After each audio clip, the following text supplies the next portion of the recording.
Salve galera! O vídeo de hoje é um vídeo muito importante aqui no canal, que é o nosso primeiro vídeo sobre produção musical.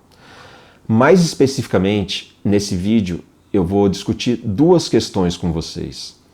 A primeira, que é uma pergunta que eu recebo direto aqui no estúdio, que é: Jotinha, o que faz um produtor musical, velho? Esses dias eu fui na gravação do meu brother lá, tinha uma produtora musical e ela ficou lá falando umas paradas e tal, falando uns negócios, mas tinha um cara lá fazendo a gravação, um engenheiro já, tinha uns músicos tocando e ela, eu não saquei muito, ela ficou lá, me pareceu meio migué, assim, ela tava lá, né, eu recebo essas paradas direto, e normal, às vezes a pessoa não sabe, não conhece o processo como um todo, só tá vendo a ponta ali, a pessoa no estúdio já em certos momentos onde ela já tá fazendo certas atividades, não tá vendo um monte de outras, né, então assim, essa é uma pergunta que eu recebo direto.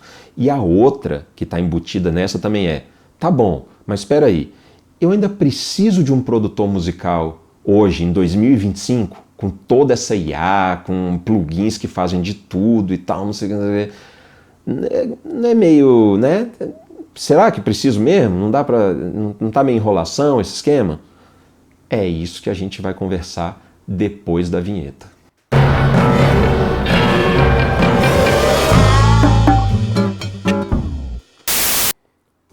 Então, para a gente começar a pensar sobre essas duas questões, eu acho que é interessante a gente pensar o processo de fazer um disco. Porque uma vez que a gente entenda, né, todo esse processo, desde o início, de quando você pega uma música lá do zero e transforma ela numa coisa pronta para ser colocada dentro de um vinil, por exemplo, né, todo esse processo, a gente passando por ele, entendendo mais ou menos como funciona, a gente já vai ter ideia do que faz um produtor musical.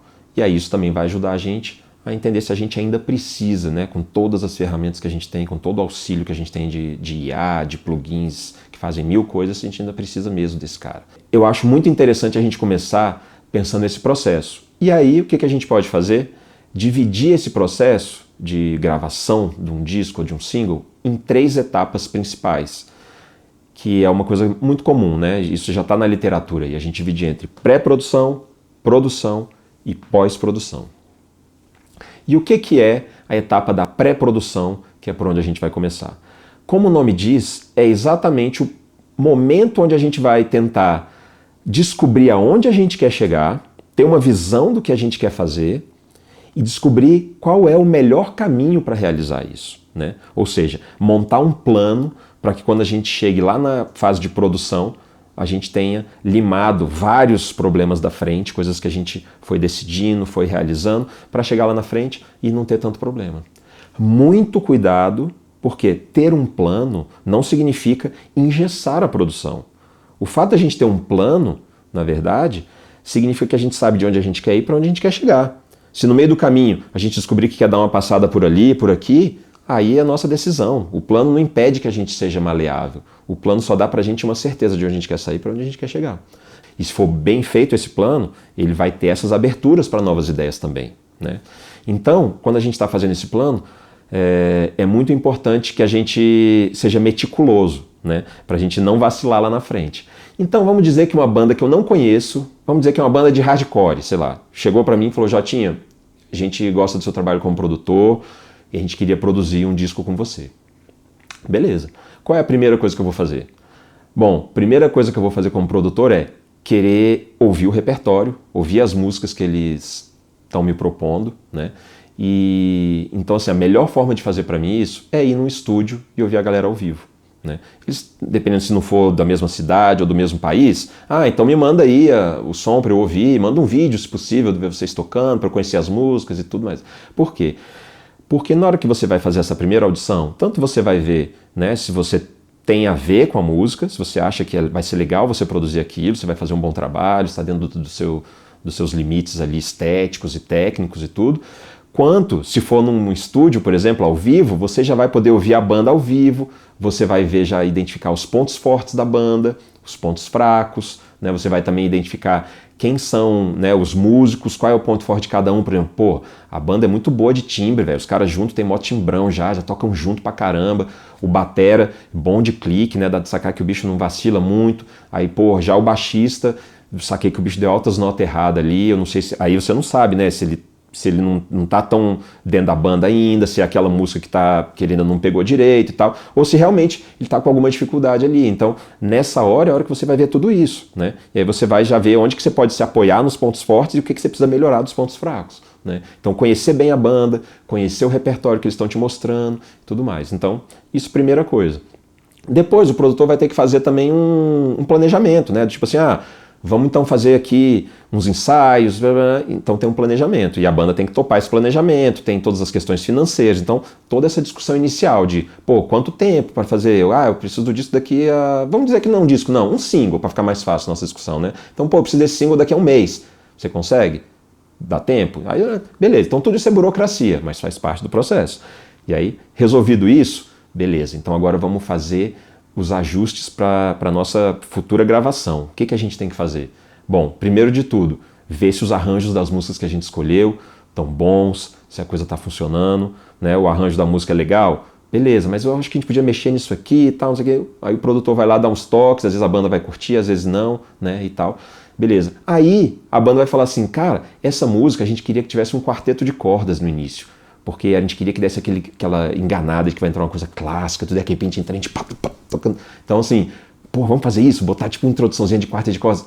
Beleza, isso é papel do produtor. Se o produtor faz arranjo, escreve para cordas, ele vai fazer. Se não, o que ele vai fazer? Vai chamar alguém. Vai falar, beleza, você é a pessoa certa para fazer isso pra gente. Vai chamar alguém que escreve para cordas, vai fazer um arranjinho, depois vai ter que chamar os músicos, né? Então, como vocês estão vendo, tem um monte de pequenas atividades aí que se a banda quiser fazer toda sozinho, vai cair muita coisa em cima da galera. Então, o primeiro papel do produtor, né, vocês estão vendo, é ser um gerente técnico-artístico da coisa, ajudar em todas essas etapas e, sobretudo, tirar um monte de peso dos artistas, né? Os artistas estarem livres para exercer a sua tocação, né? E tipo assim, quando está no estúdio, então tem uma pessoa que está ali ajudando. Então o papel do produtor já é esse também, de tirar um pouco de peso, de tirar tarefas das outras, né, das pessoas que vão estar tocando ali, dos artistas, né? Então a gente vai lá, precisar fazer o arranjo, faz, se não contrata alguém e tal. Aí antes de gravar, tem que decidir, a gente vai gravar ao vivo ou vai ser, né, com overdubs? Aí isso vai depender de muita coisa, a gente depois pode fazer um vídeo falando só sobre isso, sobre como é que é essa história de gravar ao vivo ou com overdubs, mas vamos dizer que a gente vai gravar tudo separado, né? É uma produção moderna, é para ser um som bem modernoso assim, então vamos gravar tudo separado. Então, o que a gente vai ter que fazer? Vai ter que preparar o projeto, né? No caso eu, como produtor, como gravador e mixador, eu utilizo o Pro Tools, então eu pegaria o Pro Tools, vamos fazer um projeto guia, né? Então, isso é outra coisa. A gente vai ter que montar um projeto, fazer uma guia da pessoa tocando ali, voz e violão, pegar o projetinho, botar tudo que tem que ter, já para o dia que a gente for gravar, tudo isso está pronto, né? Então, assim, a gente vai ter um projeto guia, onde a pessoa vai vir aqui, vai gravar voz e violão, a gente vai marcar no projeto, né? Todos lá, introdução, refrão, não sei o que, deixar tudo isso marcadinho, colorido, tudo bonitão. Caramba, Jotinha, mas isso não precisa mesmo de fazer essas paradas? Velho, isso faz uma diferença gigante. Quando a gente está gravando aqui no estúdio e, vamos dizer, o batera tá lá tocando, aí ele erra, aí fala, não, vamos de novo, só do segundo refrão. Aí eu falo, beleza. Aí imagina se meu projeto é todo cinza de gravação e aí eu acho lá, peraí, aí fica ouvindo, tá aqui, beleza, toca aí. Aí o cara, é aí, toca, valeu. Aí o cara começa a tocar, no meio do toque, não, velho, esse é o primeiro refrão, o segundo ele repete, não sei o que, foi mal, então peraí, deve ser esse outro aqui. Aí, cara, nisso aí já foram 5, 10 minutos. O cara que tava na pilha já perdeu o gás. Então, assim, se teu projeto tá todo bonitinho lá, velho, refrão 2, 2 compassos antes e entra, beleza? Beleza. Já entrou, o cara já fez, tava no gás, rolou, sacou? Então, assim, todo esse planejamento é para quando a gente chegar lá na produção a coisa fluir, velho. A gente não ficar enrolando com coisa. Então, você tá vendo, né? Um monte de coisinha. Fez o projeto, fez a parada, tudo, vamos gravar separado. E aí, na pré-produção, a gente também tem que escolher aonde a gente vai gravar. Qual vai ser o estúdio? Porque, por exemplo, pode ser que o produtor tenha um estúdio e ele mesmo grave, mas pode ser que ele não grave. Pode ser só um produtor que não mexe com engenharia de gravação, por exemplo. Nem tem um estúdio, ele vai de estúdio em estúdio. Então, de acordo com a produção, você vai ver onde vai ser o estúdio, vai escolher um estúdio que você acha que é ideal para aquela banda, tanto pelo espaço, né? Porque se for, por exemplo, digamos que fosse ao vivo, teria que ter mais salas, teria que ter mais canais no estúdio. Então, se for uma produção que vai ser com overdubs, pode ter um espaço menor, que vai gravar um músico só de cada vez e tudo mais. Então, tudo isso são escolhas que a gente faz na pré, incluindo, se não for o produtor que vai gravar, quem é o engenheiro de gravação, né? Quem depois vai ser o engenheiro de mixagem, tudo isso são coisas que a gente vai escolher antes. Né? Então, uma vez que a gente deixou tudo isso organizado, né, que foi entender qual é o repertório, melhorar o repertório um pouquinho fazendo os ensaios, fazer uma introdução lá de quarteto de cordas, um monte de coisinha que foi, planejamos, deixamos o projeto de Pro Tools todo pronto, com as marcações, já com tudo certinho. Beleza. Então agora a gente tem certeza do que a gente quer, a gente vai para a etapa de produção. Quando a gente passa para a etapa de produção, é a etapa basicamente onde a gente vai estar no estúdio, né? Gravando os instrumentos, tal. Então, com todos os artistas lá participando. Então, qual vai ser o papel do produtor nesse momento, né? Bom, primeiro de tudo, vai ser colocar os músicos e os instrumentos no lugar certo dentro da sala. Porque cada sala tem um som, cada estúdio tem o seu som, e dentro de cada sala, cada lugar da sala tem um som. Então, assim, vamos dizer que fosse aqui no meu estúdio, eu já sei o som da sala, de cada lugar. Então, quando a banda vem, eu já sei o som. Se eu quero uma bateria mais viva, eu boto ela num lugar. Se eu quero uma bateria um pouquinho mais seca, eu boto em outro. Se eu quero mais seca ainda, eu boto os painéis, né, para secar mais. Tudo. Então, assim, o primeiro papel do produtor é o som, né? Se ele não é local no estúdio, né, quando eu vou gravar num estúdio que eu sou produtor, mas não sou engenheiro de gravação, porque eu estou indo para outro estúdio, com outras pessoas e tudo, cara, eu me apoio no gravador lá, no cara que já é local, né? Eu falo, onde que você gosta de botar a bateria aqui? Por quê? Ah, porque aqui tem mais... Beleza, é isso que eu quero, então vamos botar aqui e tal. Então, isso é papel do produtor, né? Garantir, porque o engenheiro do estúdio, ele sabe como funciona o estúdio dele, mas ele não sabe o que você como produtor quer, não sabe qual é o plano da banda. Então você não pode deixar na mão do cara lá do estúdio que você não sabe quem é, porque o cara pode ser demais, pode ser um super engenheiro, mas ele não sabe qual é o seu plano. Então o produtor é que sabe o plano. Então ele vai colocar lá. Aí o cara vai lá, pô, vou microfonar a bateria. Ah, microfona lá. Aí o cara microfonou, começa a tocar. Pô, tô gostando do som da bateria, o produtor, né? Falando com o engenheiro. Mas o som dos tambores, que microfone você botou nos tons lá? Ah, eu botei microfone X, os condensers, assim, não, porra, eu quero o som de dinâmico nos tambores e tal. Então, o produtor vai estar responsável por isso, por tirar o som, por escolher as coisas, né? Uma outra coisa, vamos dizer que agora a gente já tirou o som, a gente já sabe qual é o som, agora os músicos vão gravar para valer, a gente já está tudo pronto, o estúdio está pronto para gravar, vamos lá gravar. Aí, quando o músico começa a tocar, qual é o papel do produtor? Checar a performance, né? Muitas vezes, por exemplo, eu já tive caso assim, de gravar um músico, quando cheguei na mixagem, eu vi que o bumbo começava super presente, do meio pro final da música o cara ia perdendo a força, o bumbo ia ficando fraquinho, e aí quase morria, né? Então assim, eu ainda não tinha maturidade na época suficiente para, durante tudo que eu estava fazendo, ouvir isso também, ouvir que esse bumbo... Depois que eu cheguei na mixagem tinha isso foi um problemão para mim na mix, nunca mais eu deixei de ouvir se o bumbo tá constante, sempre. Mesma coisa a caixa. Então, tipo assim, o papel do produtor é ter um ouvido muito apurado para saber se a performance que o músico está entregando tem a ver com o que você quer. Às vezes o batera lá faz uma gravação, porra, esse take tá demais, mas tá muito pesado, velho. A música é mais suave. Tenta um pouquinho menos de pressão, pra gente tirar um pouquinho menos. A caixa tá muito instalada, tá vindo com muita pressão, é para ser um pouco mais suave, vamos fazer uma performance menos assim, tal. Então, tudo isso faz parte, né? O produtor, é o olho do produtor, né? Então, assim, o músico tá lá dentro, ele não tá vendo o todo, ele tá gravando a bateria lá, tá preocupado em acertar um monte de coisa. Então, o produtor tá aqui checando a performance de fora, né? Depois que tem toda essa parte da gravação da performance dos músicos, tem um ponto muito importante, que nem sempre acontece, mas muitas vezes acontece, que eu chamo de efeitos especiais, né? Então, assim, às vezes o batera terminou de gravar a música, aí eu falo, pô, beleza, fechou, esse take tá ótimo. Pô, posso ir embora então? Não, calma, agora a gente tem outra coisa para fazer. Lembra aquele e-mail que não tinha lá, que eu pedi para você não tocar, porque não sei o quê? Agora vamos gravar só os pratos, para depois a gente colocar, então, né, o produtor que já tá pensando em um monte de coisas, ele já tá pensando em todos esses efeitos especiais. Por exemplo, uma vez eu gravei uma banda que tinha uma parte lá que era um maracatu. Quando terminou, eu falei pro cara, peraí, não sai não, agora grava naquela parte do maracatu, grava de novo só a caixa, eu quero sem o resto da bateria, só a caixa, e vamos fazer 4 takes. Cara, 4 takes, que depois eu vou juntar tudo, eu quero parecer uma onda de rua, que fica com aqueles pequenos errinhos, o cara é super preciso, mas vai ter um monte de pequenas diferencinhas, porque são 5 caixas tocando junto, e aí vai parecer aquela coisa de rua, de pessoal tocando meio certo, né, mas com o swing ali da rua e tal. Então, tudo isso é o que eu chamo de efeitos especiais. né? São coisas que o produtor está pensando já lá na mix. Então, assim, é que alguém que não está sabendo o que vai ser, não vai ter essas ideias, né? Mas quem está ligado no processo como um todo, já vai estar pensando lá no início. Caramba, eu tenho meu caderninho, que eu vou anotando as paradas que eu quero, na hora da gravação eu lembrar, pô, na música tal, fazer aquilo na bateria, dobrar o frevo lá e tal, o maracatu e não sei o quê. Então, esse é um ponto muito importante, que é cuidar bem da performance e tudo mais. E aí tem agora um ponto que é um pouco polêmico. Tem gente que acha que a mixagem faz parte do processo de pós-produção. Para mim, a mixagem atualmente faz parte do processo de produção. Por quê? Porque hoje, cara, muita coisa a gente faz na mix. Muita coisa, assim, de efeitos especiais, de dobrar canal, de criar isso, criar aquilo, e não sei o que, né? E muitas vezes, inclusive, a gente até prepara, por exemplo, isso é uma coisa mais do mundo moderno, que é, às vezes você grava todo o instrumental, já dá uma mixada, já deixa ele mixado antes do vocal gravar. Pro cara já gravar com a música, velho, sacando a música bonitona do jeito que ela vai ser, ele já se sentir dentro da música real, né? Antigamente não dava muito para fazer isso, você tinha que gravar tudo antes de mixar. Hoje não, hoje o processo pode ser assim. Então, para mim hoje a mixagem está dentro do processo de produção, porque é muito comum isso. Inclusive acontece de tá mixando e falar, pô, podia ter uma dobra de voz, outra aqui, né?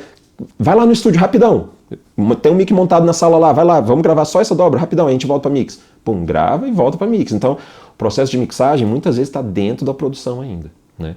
Então, ou quem vai mixar essa coisa? Ou vai ser o próprio produtor, que também é mixador e gosta de mixar, ou se ele não gosta de mixar, ou se ele não quer mixar, vai chamar uma pessoa de confiança dele, né? Mas, mesmo que ele não mixe, a responsabilidade da mix é do produtor, né? Então, assim, todos os processos passam por essa consciência do produtor de estar olhando o processo como um todo e checando se está dentro do que está sendo esperado, né? Então, beleza. Quando a gente termina a mix, tá soando do jeito que a gente quer, a música tá linda. Tipo assim, pô, tá todo mundo satisfeito. É aí que termina o processo de produção. E agora a gente vai entrar na pós-produção. O processo de pós-produção, basicamente, vai ser o processo de masterização. E o que é a masterização? O processo de masterizar uma música é adequar aquela música que estava lindona na mix, que estava pronta, tá todo mundo achando bonitona, para os diversos formatos que a gente tem, né? Isso começou quando a galera gravava em fita e tinha que passar para o vinil. E perceberam que se só pegasse o som da fita e jogasse dentro do vinil, dava ruim, não ficava bom. Tinha um monte de problema. Então eles precisaram de criar um processo que foi chamado de masterização, que era criar uma master do vinil que ficasse boa dentro do vinil e aí você podia fazer as cópias, né? Então não era só jogar, você tinha que passar por um processo. Então hoje em dia a masterização pra gente, a gente já não faz mais isso, pouca gente grava em fita, uma aqui, outra ali, né? Mas pra gente é pegar a música, porque por exemplo, se a gente pegar agora a mix que está pronta e jogar e for botar num vinil, a gente precisa de fazer uma masterização específica para o vinil, que vai ser diferente da masterização para o streaming. Vão ser feitas diferentes, não vão ser iguais. Não vai simplesmente fazer uma coisa e jogar em um, jogar em outro. E como vai ser diferente também para o CD, se você ainda for fazer CD hoje, né? Então, assim, o processo de masterização é um processo que vai ser de adequar aquela mixagem aos diversos formatos atuais. Porém, se nós estivermos fazendo um disco como um todo, aí a masterização se torna um processo muito mais artístico, né? Por quê? Porque se a gente tiver 10 músicas, aí a gente vai ter que, o processo de masterização, além de preparar essas músicas para serem colocadas no formato que a gente quiser, também vai ter algumas peculiaridades, né? Se a gente tem 10 músicas, essas músicas vão ter sonoridades diferentes. Então, a pessoa, quando for fazer a masterização, ela vai ter que transformar essas 10 músicas em um todo coerente, né? Seja porque essa música aqui está muito mais grave que as outras, então eu vou tentar trazer ela um pouco menos aqui para juntar com as outras, ou essa aqui está muito brilhante em relação às outras. Aí o cara vai mexer e o produtor vai falar, não, é para ser assim mesmo. Essa é para ser mais brilhante que as outras. Então não mexe nela, ela realmente é para ser mais brilhante. Então assim, por isso que é importante, porque quem está de fora, o cara que está masterizando, às vezes para ele está muito dispara essa, não, eu quero botar essa, mas para o produtor não, ela é para ser diferente mesmo. Então assim, não existe regra na arte, galera. Então assim, o masterizador está fazendo lá o processo dele, que vai ser de transformar aquilo num todo, seja equilibrando um pouco do volume de cada uma. Pô, essa está muito alta, aí o produtor, realmente essa está muito alta, vamos baixar ela um pouquinho para ela ficar mais dentro das outras. Então assim, não tem regra. Tanto porque, por exemplo, você chega num caso onde você tem dentro de um disco 10 músicas, 9 são com banda e uma só é voz e violão. Então quando você chega lá no meio, ela está no lugar, ela é a quinta música. Quando chega lá nela, você como produtor vai ter que fazer uma escolha. Pô, uma banda quando toca é muito mais alto no mundo real do que um voz e violão. Tem muito mais pressão. Eu quero imitar isso aqui no meu CD, para quando sair da banda e entrar no voz e violão, dar uma caída mesmo, para ficar mais íntimo, para dar um clima mais intimista, ou eu quero que seja bombada essa voz e violão, para ficar no mesmo nível, para não cair a pressão, porque eu quero que fique a mesma pressão. Essas coisas são coisas que você vai escolher e que o produtor vai estar ali para dizer para o masterizador o que ele quer que aconteça. Outras coisas, por exemplo, distância entre as músicas, né? Também é uma escolha fundamental, né? Não vou nem falar de ordem das músicas, que já foi escolhido provavelmente lá, quando se passou para o masterizador, você já escolheu uma ordem, né? Mas às vezes o produtor vai falar, olha, velho, a terceira música, ela termina bem lenta, velho, é um fade bem lentão. Então assim, a gente está deixando 1 segundo entre cada música, nessa eu queria que você deixasse 3, porque eu quero que morra mesmo, assim, eu quero que as pessoas consigam terminar de entender a música, porque depois a quarta vai entrar uma pancada, então eu quero que tenha um tempinho a mais. Então todas essas coisas são decisões da masterização. Né? E que o produtor vai estar lá para dizer o que ele quer e o masterizador vai fazer, né? o que o produtor está pedindo. E é isso. Então, eu acredito que na questão de o que faz um produtor musical, vocês já sacaram, né? Que tipo assim, são inúmeras atividades, desde lá da pré-produção, passando pela produção e após. Cara, o produtor tem diversas atribuições, algumas musicais, né? Outras dentro do campo da engenharia de áudio, né? Então assim, se eu tivesse que falar para as pessoas o que você precisa trabalhar para ser um produtor musical de forma rápida, eu diria, seja um ótimo músico, né? São 3 coisas que a gente precisa para trabalhar com produção bem assim. Uma, ser o melhor músico que você puder ser, porque quanto mais você entender de música, mais você vai conseguir conversar com os músicos que você está gravando, mais você vai ter noção da forma da música, de tudo que envolve a música, né? O que é muito importante. Uma segunda habilidade que você pode correr atrás, que vai ajudar muito, é de engenharia de áudio, porque como vocês viram também uma boa parte da coisa vai envolver gravação, escolha de microfone, escolha de pré-amplificador, equalizador, compressor, não sei o que, tudo isso, na hora da mixagem, né, por exemplo. Então assim, ter uma formação nessa parte de áudio é muito interessante, inclusive porque assim, eu lembro de um primeiro disco que eu fui gravar e que eu pedi para o engenheiro fazer uma coisa e ele me falou que não dava para fazer com aqueles equipamentos. E anos depois eu vim saber que ele só estava com preguiça e estava me enganando. Então se eu soubesse já das coisas na época, eu teria falado, não dá sim, é só a gente fazer assim. Ó. Na época eu não sabia. Né? E tive que aceitar de que não daria para fazer. Hoje eu sei que daria para fazer.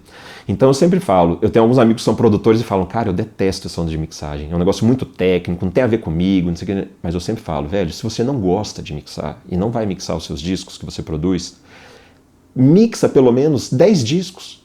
Assim, passa pro cara mixar, pega o material e mixa em casa, de brincadeira, pra você sacar. E vai mixando.